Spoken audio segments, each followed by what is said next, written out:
ভগবান শ্রীকৃষ্ণ বলেছেন, যখন আপনি কাউকে বোঝাবেন তখন একবার বোঝান, দুবার বোঝান, বড়জোর 3 বার বোঝান।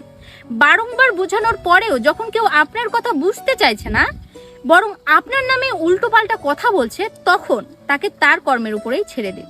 কারণ সে আপনার কথাতে আপনার থেকে বুঝতে বা শিখতে ইচ্ছুক নয়, বরং সে তার নিজের কর্মফল থেকে শিখতে ইচ্ছুক।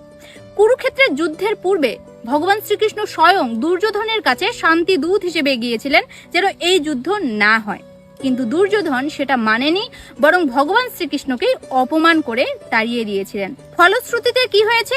দুর্যোধনকে মরতে হয়েছে, তার 99 ভাইও মারা গিয়েছে এবং তাদের কুলও নাশ হয়ে গেছে। তো বর্তমানে আমাদের সনাতনী সমাজে যেটা দেখা যায়, সনাতনী মেয়েরা ধর্মান্তরিত হয়ে যায়, ছেলেরা পরিবার সহ ধর্মান্তরিত হয়ে যায়। এই যে আজকের ঘটনা দেখুন, এই যে পঞ্চগড়ের আমলাহারের একটি মেয়ে হয়ে গেছে, আরেক জায়গায় দেখুন এখানে একটি ধর্মান্তরিত হয়ে যাওয়া আজকে তো কিছুদিন আগেই এই মেয়েটি ধর্মান্তরিত হয়েছিল। তো এরকম আরো অনেক খবর আমরা পাই, কাউকে ফ্রিজে পাওয়া যায়, কারো বস্তাবন্দির লাশ পাওয়া যায়, বিভিন্ন জনকে বিভিন্ন অবস্থায় পাওয়া যায়, কাউকে মেরে